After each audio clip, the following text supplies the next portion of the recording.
All right. Nothing happened. Nothing Oh, happened. And if anything did happen, I suggest that you use AI to reduce the emotional and cognitive load that comes with nothing happening. I've got your emotional and cognitive load right here, mother.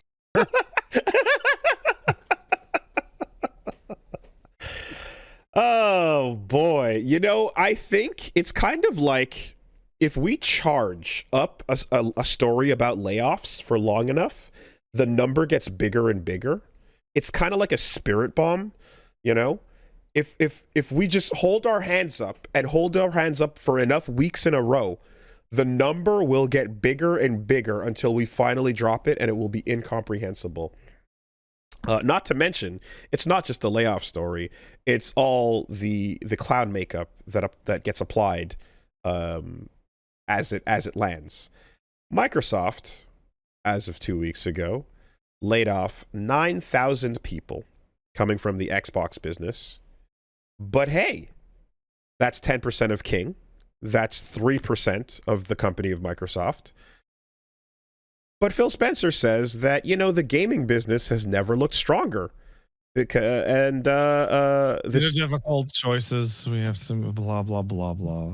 Fucking sure, but let's not forget that's the shot. But let's not forget the chaser, which is that they also had a record performance in 2024. Yeah, they did, delivering $245 billion in annual revenue, up 16%.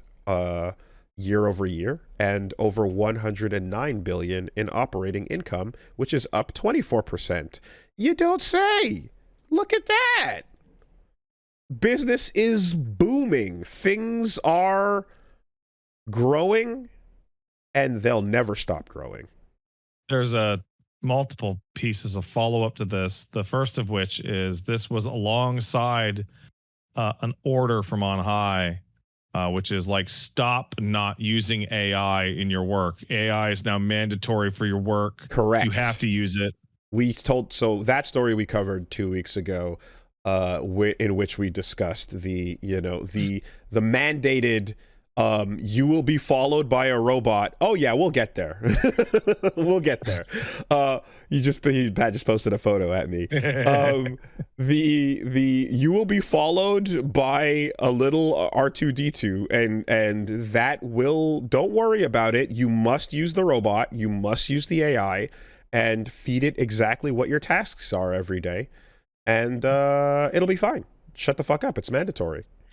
Top of that, so you're shot, chaser, and then I guess what would this be? Your lime and salt lick? Well, the middle of the shot is also like the MMO that they canceled that was like 7 years in development that Phil Spencer liked so much that every time he played it, other people would have to be like, dude, we have a meeting. He's like, oh man, what a great game. Oh, just canceled that. Loved it that much, huh? Yeah, just killed that. That's sick. 7 years of dev on an MMO apparently was wrapping up, and they're like, nah, kill it. Cool. The ZeniMax people are like, you have there was a story today where the quote is, you have stolen our future. Yeah. I was talking to people over at ZeniMax during the layoffs. Like simultaneous to the layoffs. It was, I have been locked out of my Slack account. I don't know if I have a job. No one on my floor knows if they're fired. Let me just back it up a second, because we read through these things and there's not oftentimes an underlining moment per se, but we'll tell a story like, hey, 60 people got laid off here, 30 people got laid off there, 300 people got laid off over here at this big company. The number I said at this beginning of the story was 9,000. That is what? 900 indie teams? 90 gigantic teams? How? It's incomprehensible. You want to count how many projects that? Like, what the fuck? Like, Yeah, no, but yeah, whatever. Money's up. Line go up. That's good. So I have a feeling we're really building up to a really big line go down. Because if you don't sell anything, you can't make any money. Well, listen. What matters most, right, is the advice that came from Matt Turnbull, the executive producer at Xbox Game Studio Publishing. This is a crucial time, right? It's very, very important to make sure that, when a big downturn like this occurs, you want everybody to land and feel comfortable. And the most human piece of advice you can give came, and I quote, "These are really challenging times, and if you're navigating a layoff or even quietly preparing for one, you're not alone, and you don't have to go it alone. I know these types of tools engender strong feelings in people, but I'd be remiss in not trying to offer the best advice I can under the circumstances. I've been experimenting with ways to use LLM AI tools like ChatGPT or Copilot to help reduce the emotional and cognitive load that comes with job loss. Here are some prompt ideas and use cases that might help you if you're feeling overwhelmed. Career planning prompts. Act as a career coach. Quote, I've been laid off from a role in the gaming industry. Help me build a 30-day plan to regroup, research new roles, and start applying without burning out. What kind of game industry jobs could I pivot to with experience in production, narrative, live ops, etc.? Resume and LinkedIn help. Here's my current resume. Give me 3 tailored versions, one for AAA, one for platform publishing roles, or for startup small studio leadership. Rewrite this in bullet points to highlight impact and metrics. Draft a new LinkedIn About Me section that focuses on my leadership style, shipped titles, and vision for game development. Networking and outreach, you write a warm message about reaching out to somebody at a studio, about a job posting, or sending old coworkers a message to let them know I'm exploring new opportunities. And, of course, emotional clarity and confidence. I'm struggling with imposter syndrome after being laid off. AI, can you help me reframe this experience in a way that reminds me what I'm good at? Mm-hmm. No AI tool is a replacement for your voice or your lived experience, but at a time when mental energy is scarce, these tools can help get you unstuck faster, calmer, and with more clarity. If this helps, feel free to share with others in your network. Stay kind, stay smart, and stay connected. Okay, so we should just get the elephant out of the room right now. He did not write that. He told the robot to write that for him. Right? I didn't even think about the part where the thing itself. It's very clear. I didn't even think about that part. It's extraordinarily clear, because despite its terrible content, it's formulaic and goes down a list of bullet points. Bold, using lots of dashes.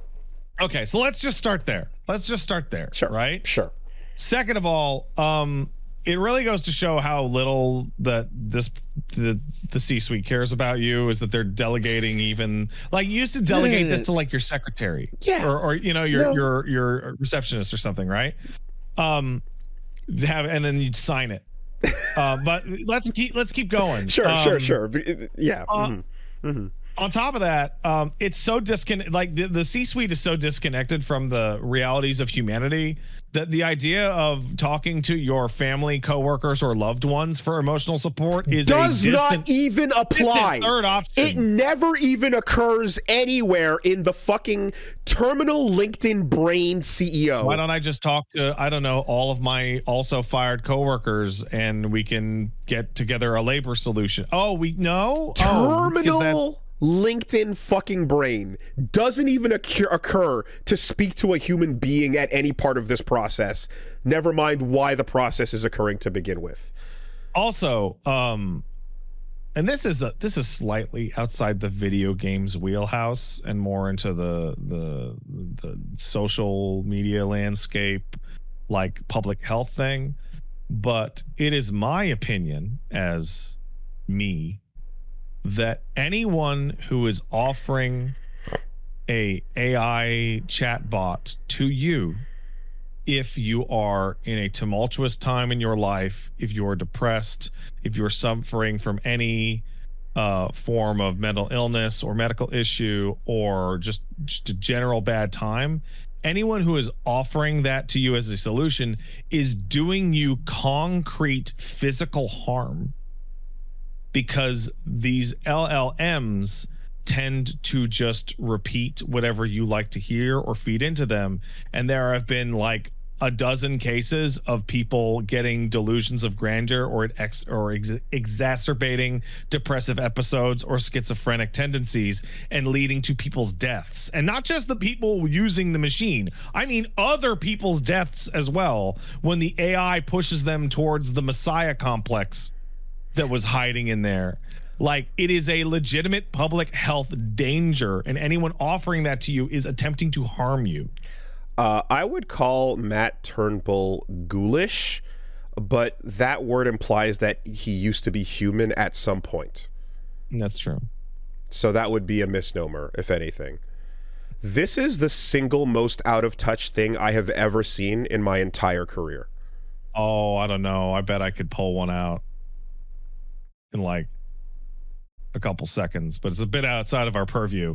Yeah, there's always more out of touch. Okay. Well, there's always more out of touch. Okay, no, man. well, hold on, because to be fair, how much could a banana cost, Michael? $5?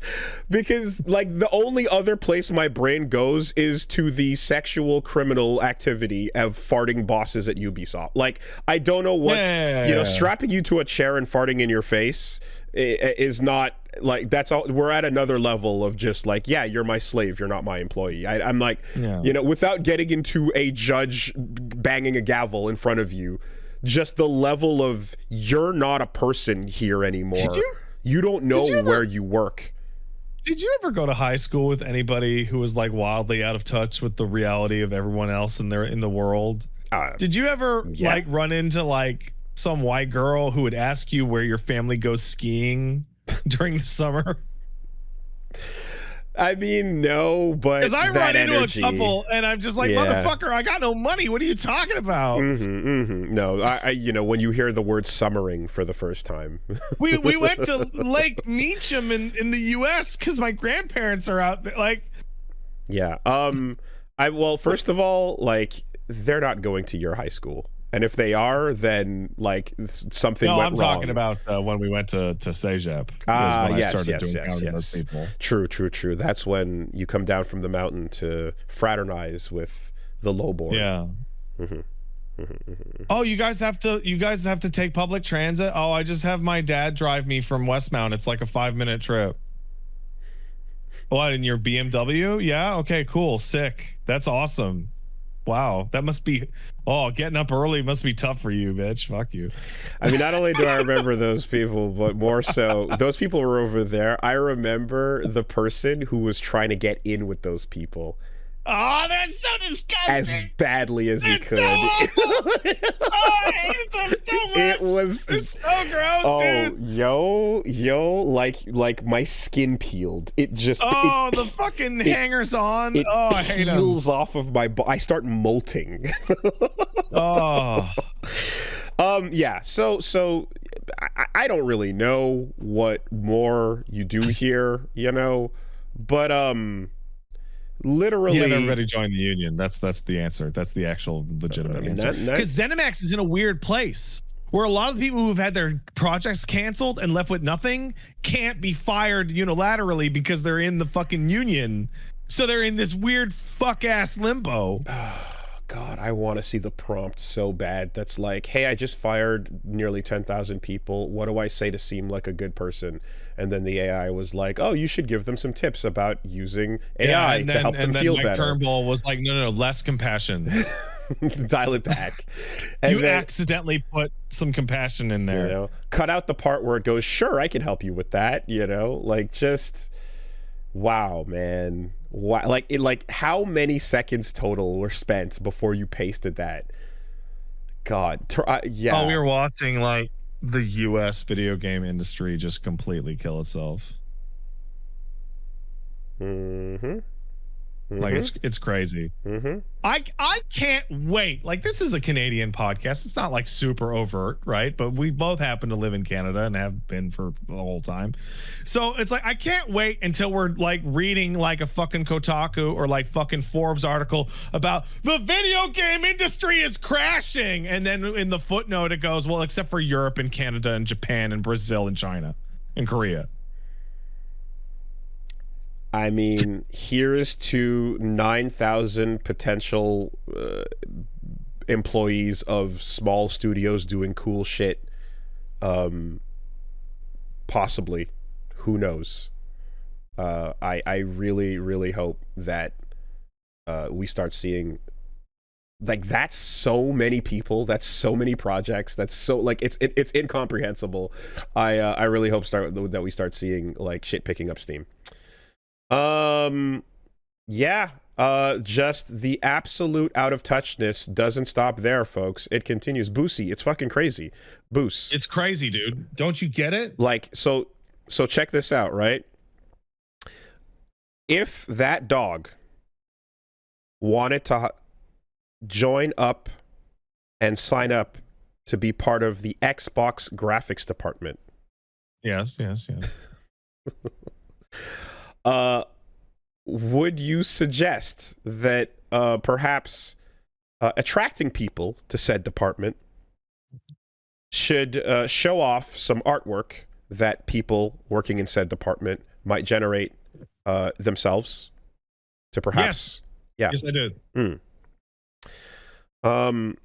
It's interesting because there was an ad put out amongst all this, you know, Microsoft shit that's been going down, that it says Xbox Graphics is hiring. There's a new development lead that at its graphics department that's putting out a LinkedIn post for job opportunities, and the advertising for people to join the team is generated using AI, and it's obviously generated using AI. Like, there's a computer monitor with the fucking screen on the back of the fucking monitor. It's like it's dead ass. The like, person.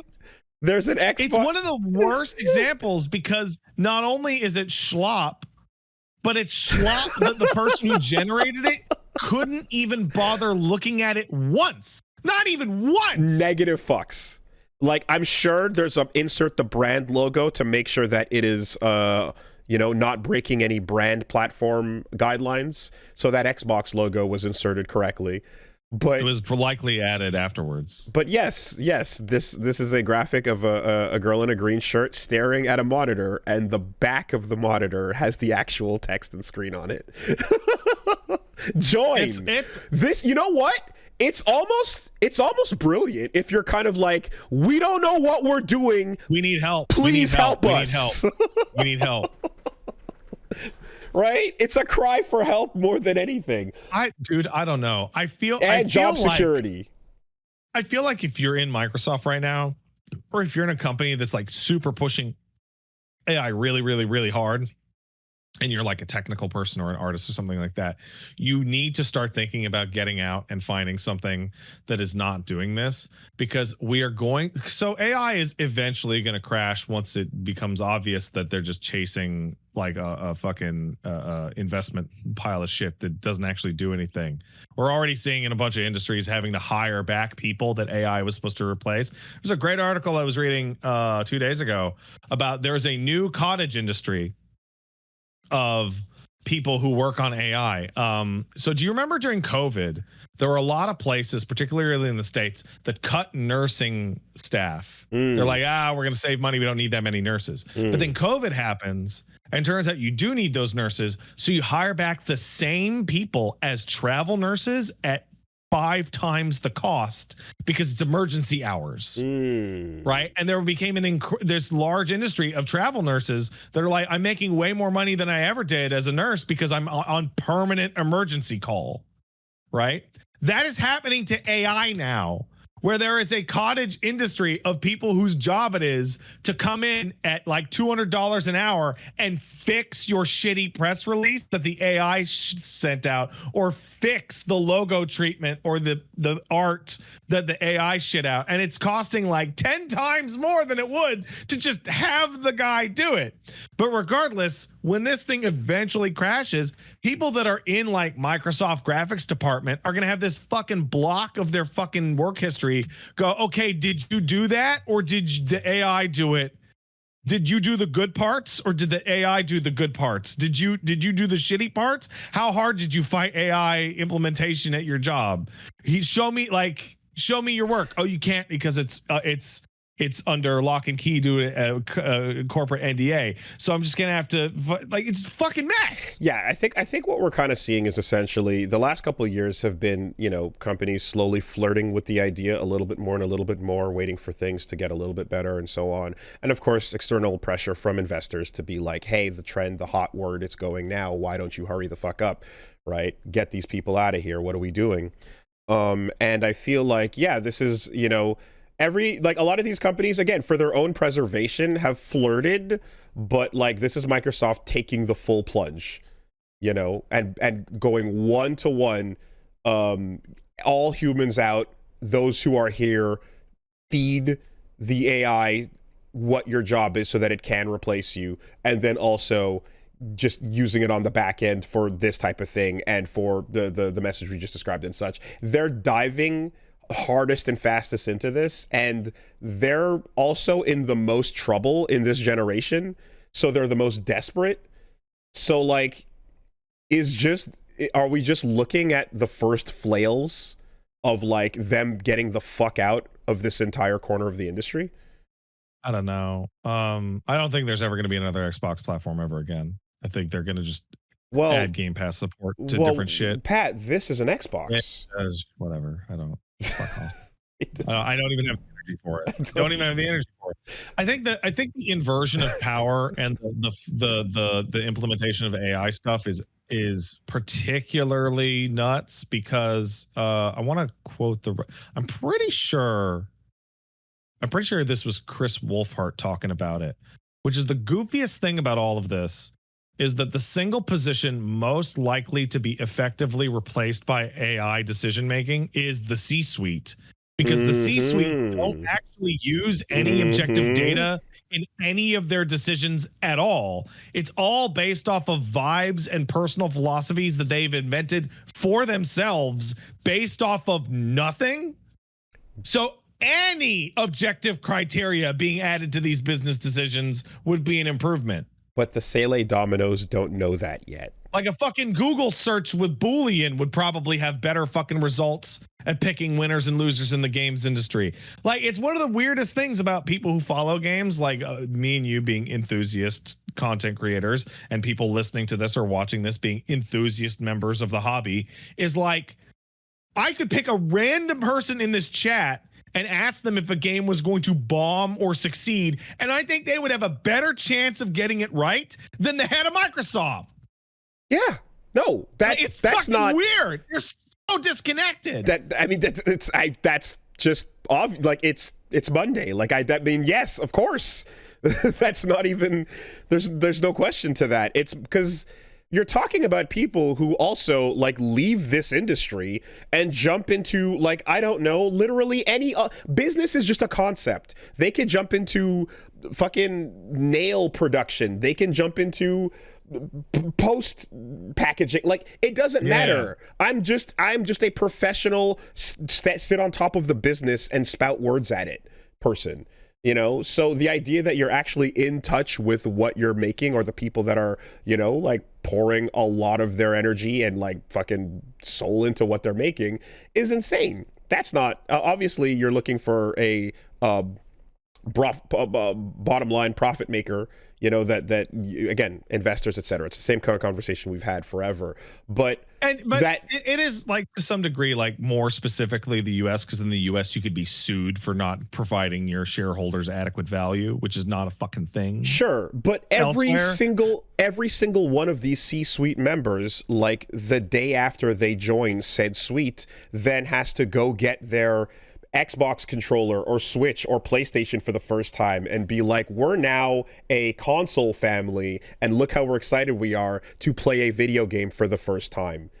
You know, in the same way that you're like, oh yeah, if I'm now in the C-suite at Tupperware, I've look at my whole family's using it now. Like, it's, what are we talking about? These people have no investment in any of this shit long term. They're the most transient shit. Well, I mean, a lot of them don't have investment in their own lives or families either, but that's a different thing altogether. You know, what they do have is fucking points on the back end is what they have, you know? So anyway, again, I don't want to let the second part of that story be ignored, which is that the numbers have gone up. You know, to those of you who have been laid off, stay mad and organize. Yeah. Talk to each other about the nature of capital. It sucks. It sucks, though. That's the nature of capital. Also make cool indies, and then make single and so I saw some folks talking about that, and like that is the obvious, like, well, I mean, the big company laid you off, why don't you go make a new company? And it's like, the problem is like, you need money. You do to make an indie. This is, of course, live on. Every time. This is absolutely a real issue. Yes. I think about the people that are, it's just the people that are the money lender, so to speak, in these situations. The scale and the groups need to be much smaller, with people that are more in touch with the industry, that understand and care about what the fuck they're funding or making. Like, do you give a shit? Is a mandatory question behind where that money is coming from. You know, that's like oh, it's gone. Okay. No. Is it? Oh. All right. Make a new indie game is tough because you need the money to live on. And it makes me think of the people who worked in Rhode Island for that fuckhead baseball man. Who the fuck was that? Curtis Schilling? Kurt Schilling. Who got everyone to fucking roll double mortgages on fucking 2 properties. And then the company goes under and they're stuck in fucking Rhode Island with 2 mortgages. Like, those people are fucked over 38 Studio. Like, fucked. And they made a sick combat juggle system that they burnt on his shit in The Reckoning. I think the best piece of advice I've seen from game devs talking about this recently is don't move to somewhere that you would need to sell your house if things to get a new opportunity. Like, don't physical relocation. Sell your house or buy a house upon the move to your new place, because you're probably going to get laid off in 24 months to 36 months. Start posting on French production forums for indie groups. Get together. Put your SoundCloud shit out there. Get on SoundCloud. I mean, shit. Yeah.